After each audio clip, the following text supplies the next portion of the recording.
The cloud. Excellent. I figured it out. Yay. So welcome everyone. We have about 25 folks on today's community Zoom, which is phenomenal. I'm Melissa. I'm the manager of grants and community engagement here at ArtsBuild. We're so glad you've joined us. We have two phenomenal community folks today, Ann Pope from the Tennessee Arts Commission and Stephanie Haire from the Chattanooga Historical Society and all the other roles she does. How it's going to flow this morning is we're gonna give the floor to Ann Pope. I'm gonna read her bio and then we'll open it up for questions and then we'll flow it over to Stephanie and then I'll open it up to community members on the Zoom who want to make announcements or ask some follow-up questions. I will say that Ann likely won't stay through the whole Zoom. So if you have questions for her, ask them while she's on the Zoom or send them to me and I'll find the answers for you. You're welcome to ask questions in the Zoom as well or put links to any events or announcements that are coming up. So great. Well, I'll get started with reading Ann Pope's bio and we'll open up the floor for her. So Ann B. Pope was named Executive Director of the Tennessee Arts Commission in May 2012. The commission is the state arts agency dedicated to cultivating the arts in Tennessee for the benefit of all citizens and their communities. Over the past 5 years, more than 6450 grants totaling more than $30 million have been invested in communities across Tennessee. Ann has previously served as federal co-chair of the Appalachian Regional Commission, where she led a variety of economic and community development initiatives, including asset-based economic development, as commissioner of the Tennessee Department of Commerce and Insurance, and as executive director of the Tennessee Film, Entertainment, and Music Commission. Immediately prior to joining the Tennessee Arts Commission, she was vice president of STEM education, Oak Ridge National Lab, and executive director of the Tennessee STEM Innovation Network. In the private sector, Ann served as president/CEO of Profits of the Tri-Cities, Inc., formerly a division of Saks, Inc., and prior to that as president CEO of ArtsBuild Company, a graduate of Vanderbilt and the Cumberland School of Law at Samford University, and is admitted to practice law in Tennessee and the District of Columbia. Thank you, Ann, for joining us, and I'll hand it over to you. Well, thank you very much, Melissa, and thank you, James, for asking me to be here. And I'll just jump right in. I think James and Melissa asked me to talk about the Tennessee Nonprofit Arts and Culture Recovery Fund. And so I want to jump right into that. And it's really a pleasure and an honor to be here. And I hope people have questions or just feel free to ask me anything that they would like to. Before we talk about the recovery fund, if we'll, Melissa, just go to the slides. I always like to, the next slide, I always like to talk about the Arts Commission, you know, a little bit. The Tennessee Arts Commission, you know, we like to say we're only as good as the grants that we make. We fund the arts and culture infrastructure of the state. You can look at the glob, for a lack of a better word, of stars or dots around the Hamilton County area. The arts and culture infrastructure in Chattanooga has always been so strong, and so we make a lot of grants to nonprofits, artists, and local governments to do arts and cultural activities in the area.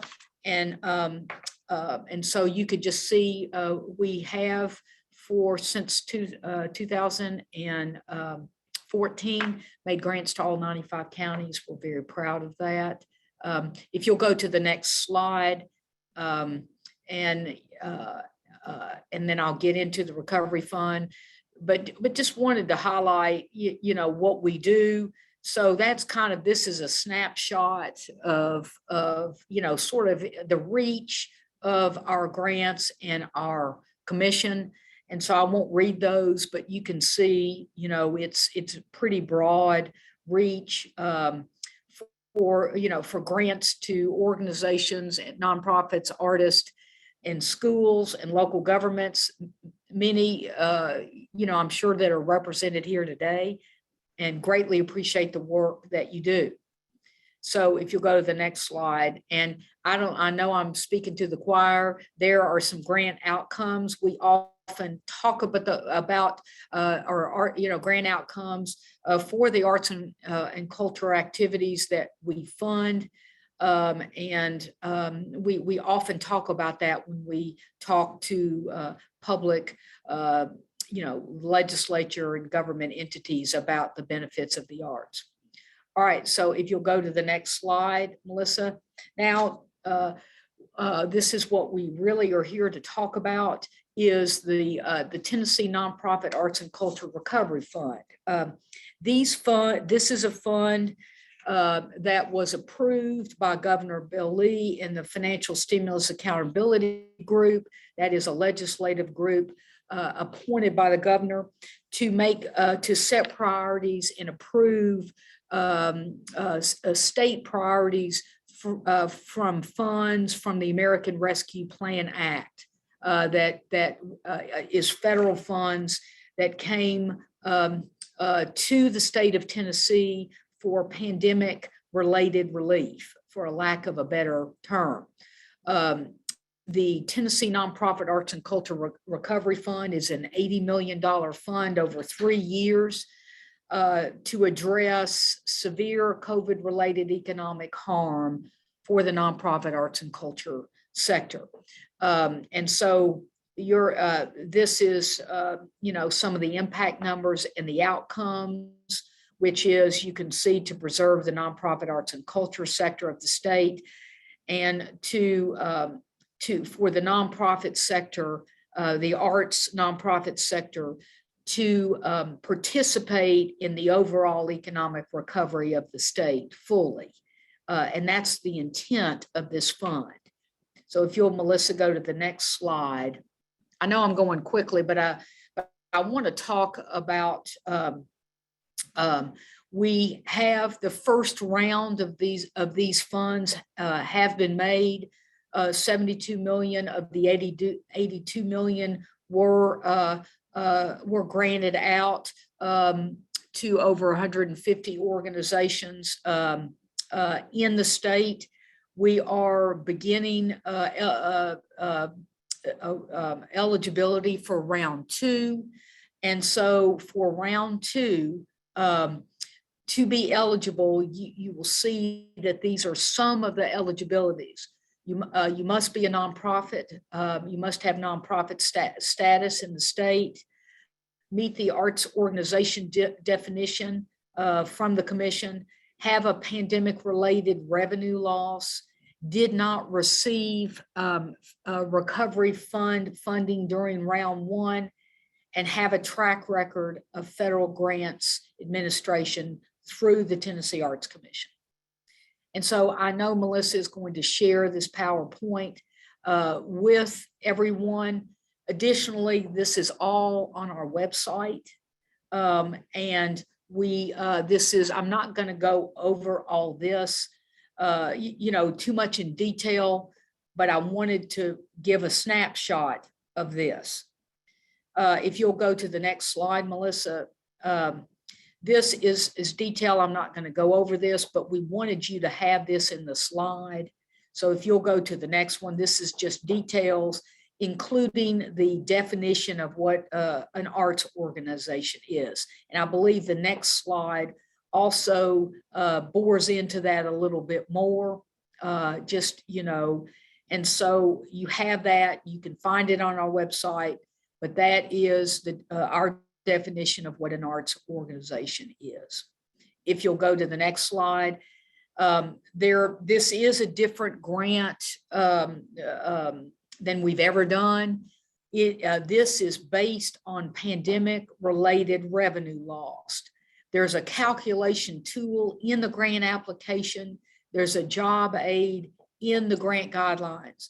With that all said, if you are a nonprofit arts organization and you're interested in the second round of this fund, there's going to be an email address later on. If you're not already, if you've not already reached out to us, please reach out to us. A program director from the Arts Commission will be assigned to your organization and will work with you to help determine if your organization has revenue loss.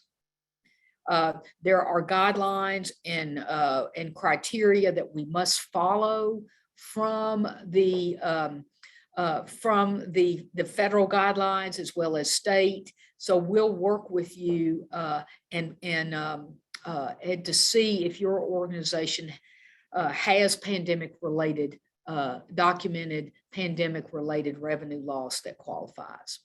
Okay, if you'll go to the next. Mainly, I think from all this, if you don't get anything from this, if you are an arts organization or think you are, reach out to us and let us work with you to see if you have a pandemic-related loss. Now, as far as the requirement that you have a track record of federal grants administration through the Tennessee Arts Commission, if you don't have it, a track record, please. So again, reach out to us if you're interested. But if you one of the questions that we're going to ask you and we're going to look to see is if you if you've received a federal grant through the Tennessee Arts Commission. We'll look in our system. We'll talk to you. And if you don't, there is a mechanism that you can get a track record of federal grants administration. The pathway to get that track record is to apply for a Special Opportunities Arts Resiliency Grant.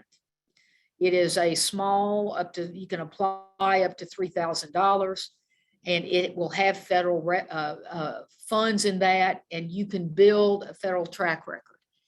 It is, the project end date is December 31st of 2022, so you have to act pretty quickly. But as I say, and I keep repeating this, if you're interested, reach out to the commission and we will walk you through all this. And so I think that's the overall message I'd like to leave with everybody is reach out to us and we will walk through this with you to see if you're eligible for this recovery fund. If you're not, we hope you will apply. Our regular grant programs open November 1st. We hope you will apply. We have 23 other grant opportunities. We hope you will apply for grants through our regular grant programs. And so if you'll go to the next slide. So next steps for the recovery fund.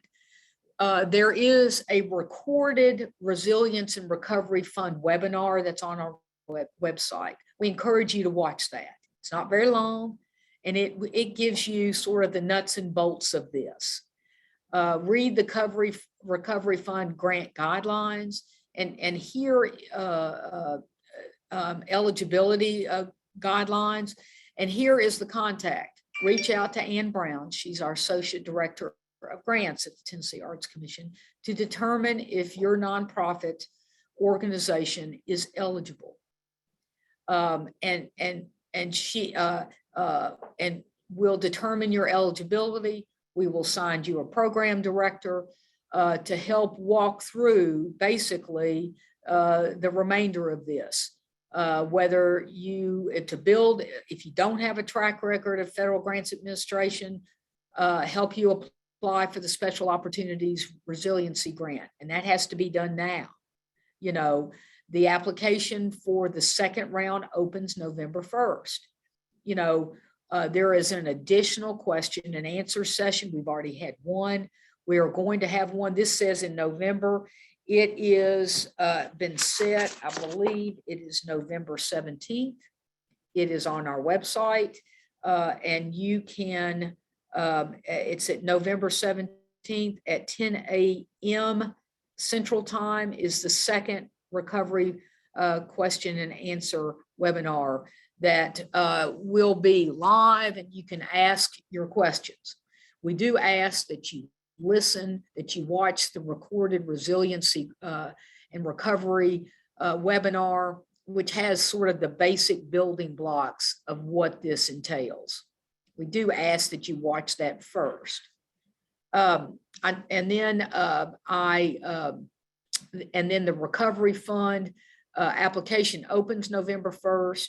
The webinar, the Q&A is November 17th, and the application deadline is February 3rd. Okay, I know I've been talking a lot. Let's see, I believe, is there one more slide? Okay, this is just the details. We wanted you to have it. I'm not going to go through that now, but you can ask those questions. It's on our website, and then go to the next one. This was during our Q&A. Is there another slide? For more, information, here's the grant guidelines. So there's that link for anyone to go to directly to our website for that. Okay, I promise to be quiet. Does anybody have any questions? I have a question or two to get us started. This is Melissa with ArtsBuild. Okay. So one of the best ways to stay up to date with the Tennessee Arts Commission is to sign up for your newsletter. Is that correct? Yes, but that is certainly a great way. Yes, so we hope that and there is a place on our website to do that. So thank you, Melissa. Yes. Yeah, that and I'll is put absolutely. a link. Yeah, okay. I'll put a link in our chat and in the post Zoom email. Then my second question is, some folks on this Zoom have received Tennessee Art Commission grants. How do they know which grants qualify them for having a federal track record?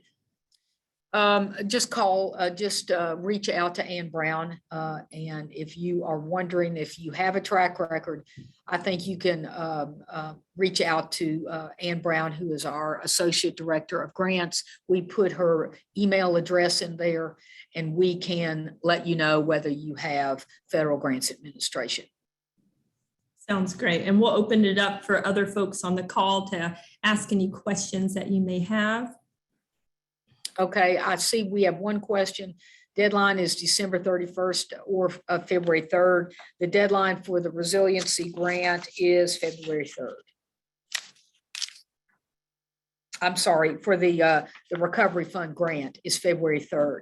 December 31st is the deadline for the special opportunities resiliency grant, which is a small rolling grant opportunity to help organizations build the track record of federal grants administration with the Tennessee Arts Commission. So if you're an organization that does not have a track record of federal grants, if you've not had a federal grant with the Tennessee Arts Commission, the resiliency grant is that pathway. And that deadline is December 31st. Did I answer that question? Did I answer that? Okay, thank you.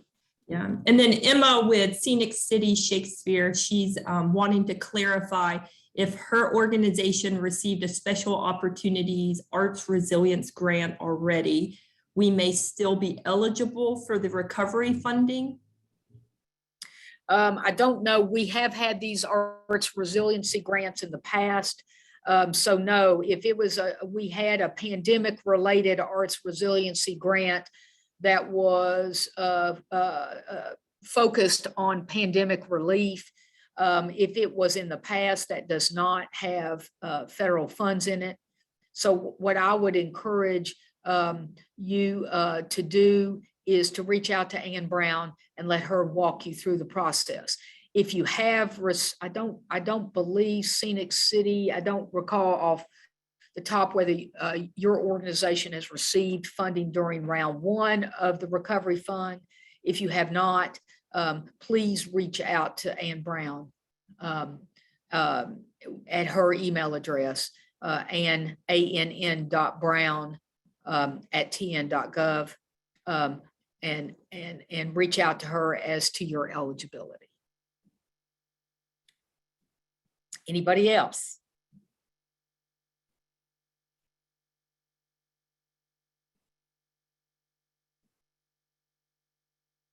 Again, I know I've flown through this. It's confusing in some ways because, I know this is something new. This is something we've never done before. And so please, if you're confused, reach out to Ann Brown. You see there, thank you, Melissa, for putting her email address in the chat. Reach out to her about your organization's eligibility. For sure. And, this was the Cliff Notes version. I will say that the webinar I attended with the Tennessee Arts Commission, I guess it was a couple of weeks ago, was actually very helpful to explain it because it is confusing, but they break it down really well. And so today was really to kind of dip your toes into a curiosity for it so that you can sign up for the November 17th because they go through it very well and step by step. And then you can reach out to Ann Brown and her team to take it that next step that you need. So thank you, Ann, so much. We really appreciate it. Thank you. Thank you. Okay. Well, we'll move forward with Stephanie Haire, who is, I worked with her while being here at ArtsBuild, and I consider her a friend at this point. She's phenomenal. So Stephanie Haire is a native of Chattanooga and serves as the historic preservation planner with the Southeast Tennessee Development District. She holds a bachelor's degree in anthropology and archaeology, as well as a master's degree in public history and historic preservation. Her doctoral research at MTSU is centered around Horace Brazelton, the first African-American photographer in Chattanooga. She lives in Saudi Daisy with her young son and 2 cats, focusing on promoting historic resources in the region. Thank you for joining us, Stephanie. Thank you so much for having me. Thank you all for being here as well. So I don't have a complete PowerPoint. I have some stuff that I'll show you guys momentarily, but just to kick off, not everybody knows what a development district is. I didn't until I started working here. So the Tennessee Development District Act of 1965 carved the state into 9 distinct regions. And so we are planning and economic development organizations that are owned and operated by counties, cities, and towns in those distinct regions. So I'm with the Southeast Tennessee Development District, and that covers 10 counties, including Hamilton. And I'm very grateful to also be the administrator for certain Tennessee Arts Commission funds in the 9 counties surrounding Hamilton, because Melissa, as you alluded, takes care of Hamilton, which is amazing. So that's just a little brief Cliff Note version of the organization. And so as the historic preservation planner, I get to go around these 10 counties and find historic resources that need to be preserved or interpreted. And so just to highlight a couple of those projects that are kind of closer to Hamilton County and Chattanooga, we have worked with Pleasant Garden Cemetery and Beck Knob Cemetery for some preservation workshops over at both of those properties. And that is a partnership with the African American Cemetery Preservation Fund. And I'll post links to some of these people and organizations in the chat in a minute, just so you guys can check out what they do a little bit more. And also, I guess I'll go ahead and share my screen and show off. I also write National Register nominations, including one for the Walden's Ridge Civic Center. Hopefully you guys can see that. Let me play that just so it's bigger. So the Walden's Ridge Civic Center is up on Signal Mountain, or Walden's Ridge, and it is the home of the Mountain Opry since 1972. So those are weekly bluegrass or folk type music concerts. So that's one amazing arts organization that I get to help out on the history side of things, because history and art should be more intricately connected. And that's certainly my goal. So the other nomination I'm working on is for St. Mark's United Methodist Church, and just for its significant architecture. We don't have very many Spanish style buildings around here. So just kind of appreciating history through artistic perspectives. And so I've really tried to hone in on that, and then also just the tourism component as well to all of that. So I also, and I just shameless plug, I guess, I'm also the president of the Chattanooga Historical Society. And we just wrapped up our first fall break camp last week, which was also focused on that interconnectedness with history and art. And so we talked about the legends of Chattanooga, the unsung heroes of Chattanooga, really. So the stories that you don't hear as much about.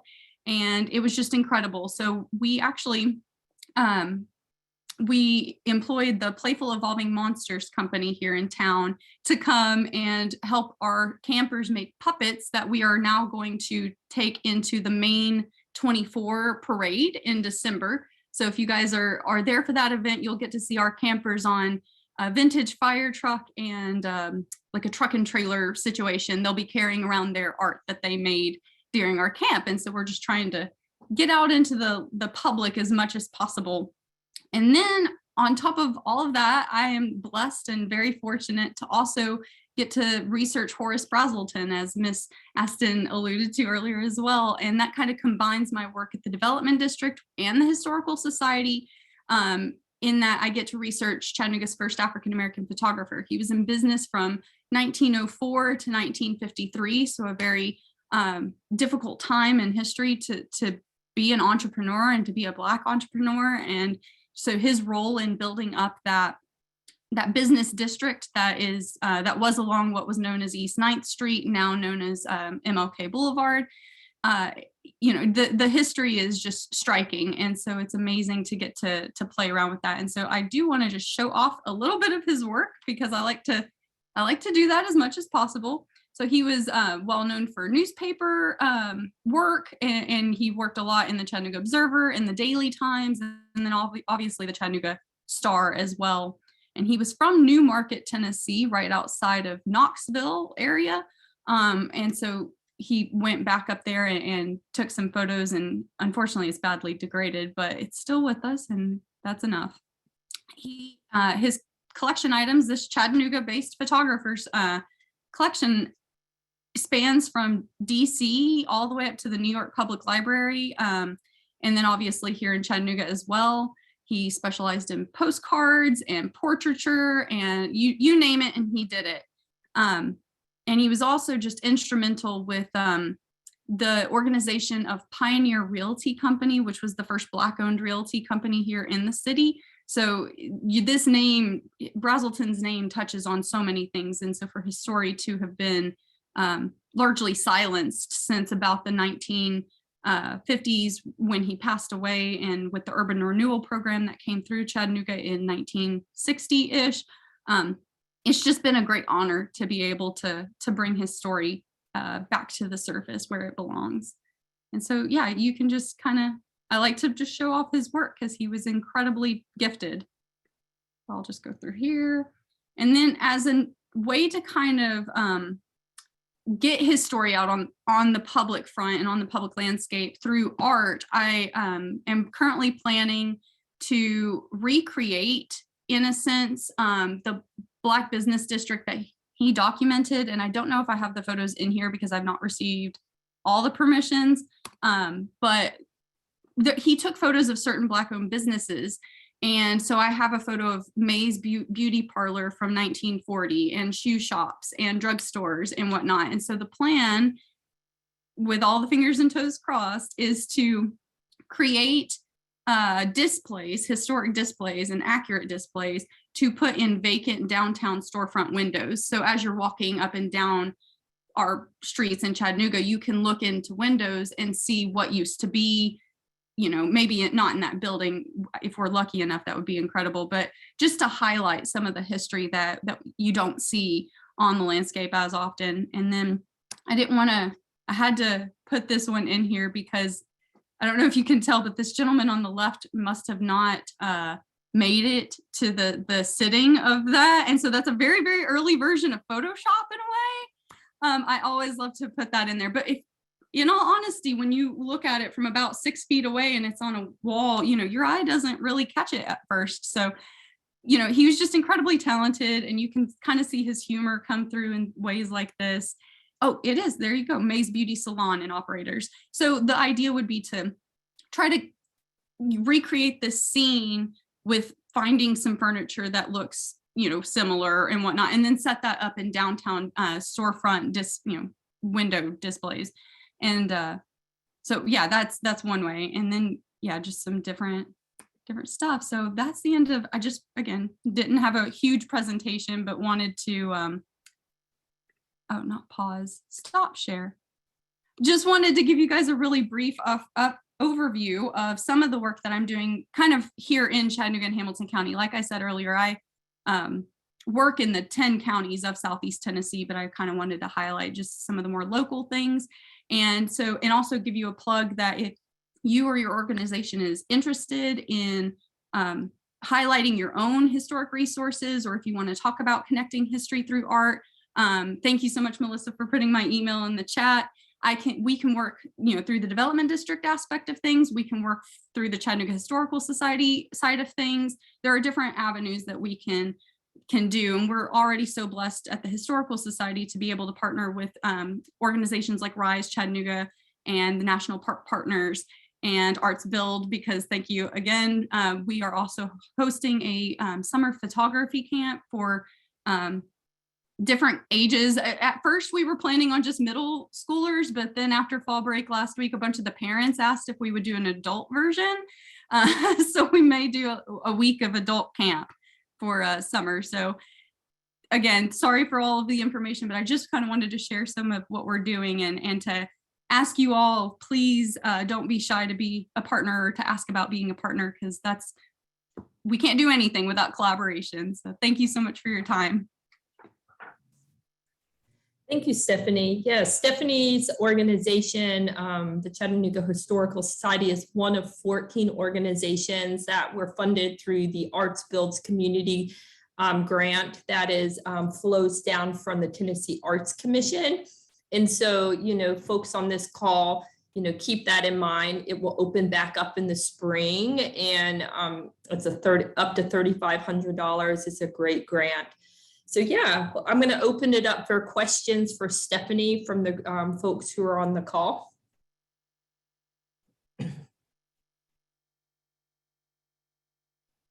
It's a lot. I understand. I always think of questions after Zooms are over. So, but my email inbox is open as well. I have a question. I think it was on parking day, you had a pop-up of Mr. Brazelton's studio, Yes. which was really fun to see and take pictures in. Are you gonna have that set up anywhere else in the future, or are there opportunities to bring it to spaces? That's where we wanted to start, or where I want to start selfishly, with the historic storefront display. I would love to have some sort of permanent or semi-permanent display of Brazelton's photo studio. And I've been working with Marcus Ellsworth over at River City Company, who is just remarkable with the ideas that he comes up with so quickly. And he's entertained the notion of having a grand opening day of that kind of display in which live people could come and take photos with the historic backdrop that's inspired by Brazelton's work. And then maybe as a part of the display element, have mannequins in there that are wearing period costuming and whatnot. And so again, I'm very much open and encourage partnerships with, interior design students or fashion design designers or I do want to employ as many students as possible, because I think that would be a great experience. But yeah, if you or somebody could offer some insight on that, we would love to have a display up of that particular photo studio setup. And thank you again for coming by. I should have put a photo in the presentation of the parking day installation, but it was a good way to get people interested and to ask what was going on. So.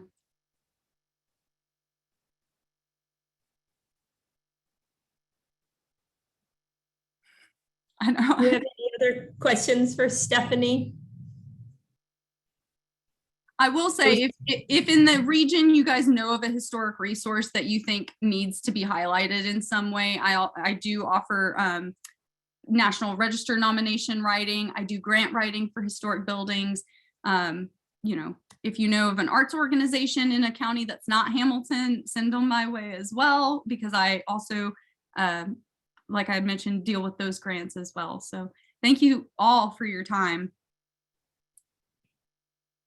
Yeah, for sure. Thank you, Stephanie. I'm going to plug one of our upcoming grants and then open the floor up to folks who want to make announcements or give feedback or anything of that nature. We do have our artist work grant coming up. It will open, the application opens November 7th. We're going to have an informational session on November 2nd, which I will put the link in the chat and also in the post Zoom email.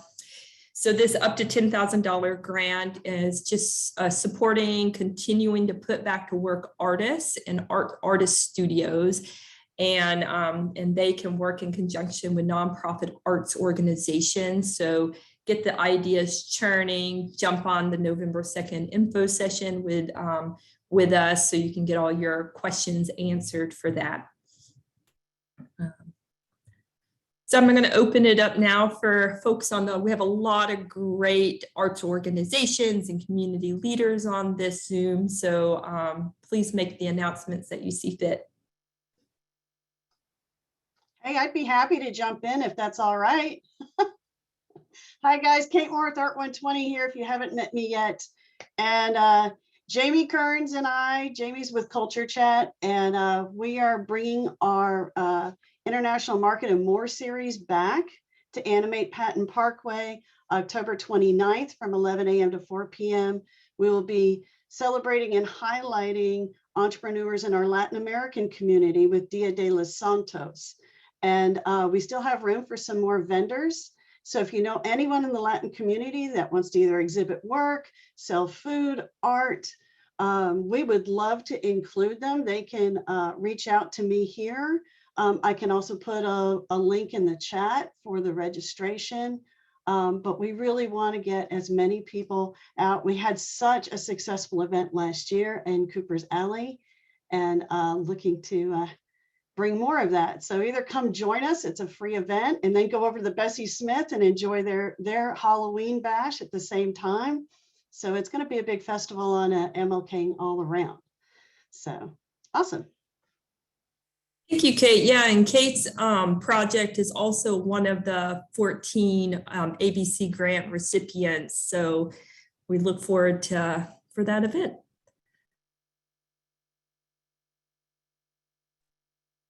So I'd like to jump in. Hey, everybody. I love all the art world folks and all the community members that are on this call. I'm Kelly Elliott, and I work with Sprout Impact. And right now we're running a project with Vote Early Day. I'm going to put it in the chat box. We are looking for community members to sign up today. And if you sign up, that helps us reach our goals. Yay, do you see? James has got his Vote Early Day swag, I see. But this is for nonprofits, small businesses, community groups.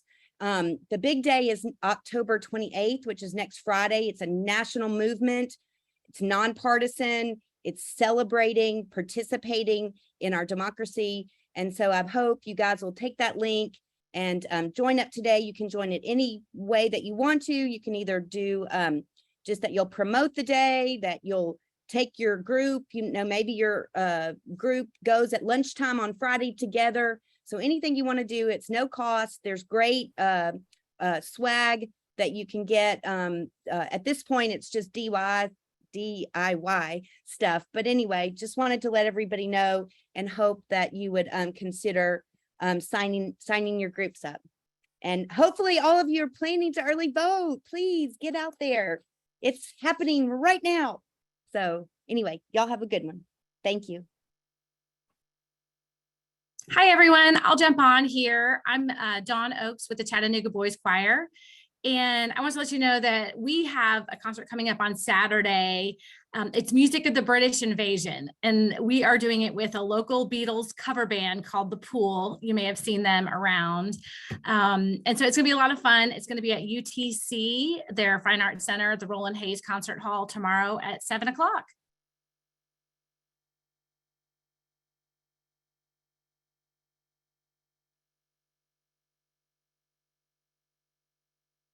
Some other events that are happening through town, and I don't think they're on here, is Sculpture Field is having their burn on Saturday, as well as drive-in dancing through Barking Legs. And so this is the weekend to be active for sure in terms of arts and culture here in Hamilton County.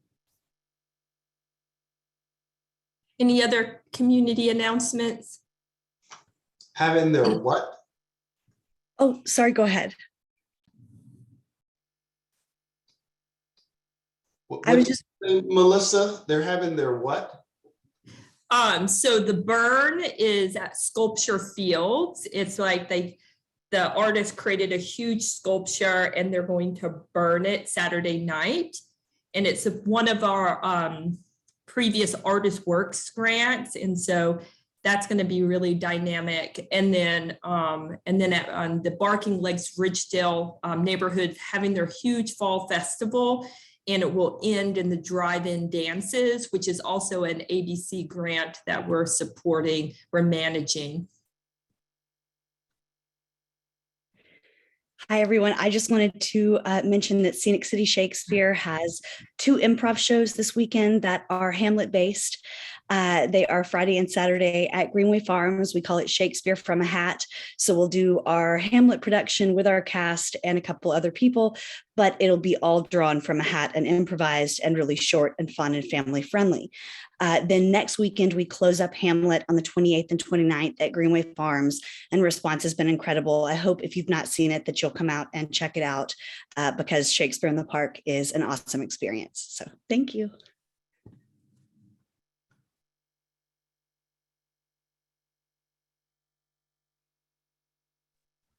Hey everyone, Jose Loza Awesome. here. Do you have any other announcements? Yep, Jose Loza here. I'm portrait photographer in the area. I'm one of the recipients for the Regia grant, and for Hispanic Heritage Month, we put some of the portraits of some of the entrepreneurs, business owners in the area. So if you haven't passed by ArtsBuild, just swing by and take a look at them. Perfect weekend for that. It's nice and cold.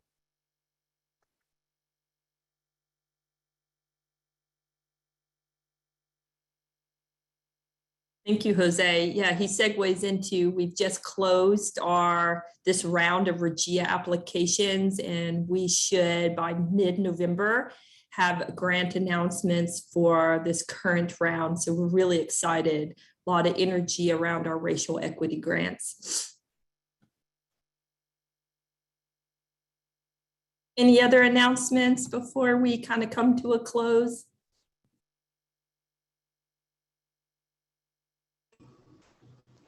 Awesome.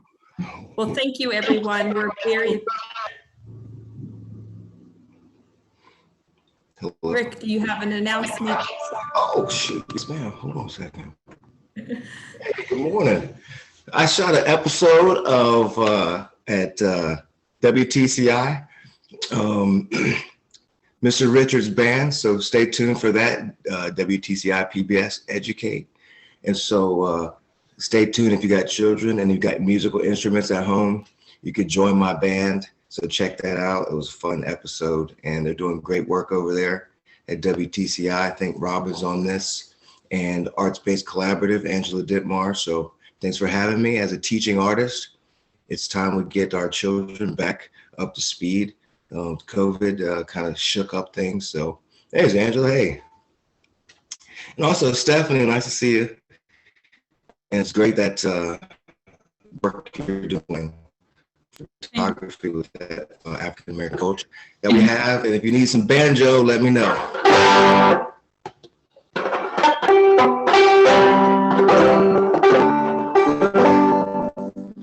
We will most certainly keep in touch. Thank you. All right. Thank you so much for that. Awesome. Well, thank you for taking time out of your schedule. Oh, does Angela want to? No, okay. I We was appreciate clapping for Rick for chiming in and sharing about the WTCI series. So it's good. Thank you. for sure. Chattanooga is rich with tapestries, partnerships, and there's so many great folks doing so many great things. Many of them are on this call. We appreciate you taking your time this morning to be a part of this Zoom. And we'll have one next month. The date is to be determined because it will kind of fall into Thanksgiving holiday. And so we're going to kind of get around the table and figure out a date that doesn't interfere with Thanksgiving. So thank you. I will send a post Zoom email with all the links and things of that nature. If you need anything, you're always welcome to reach out to us. My email is melissa@artsbuild.com. And so great. Have a awesome day. We appreciate y'all.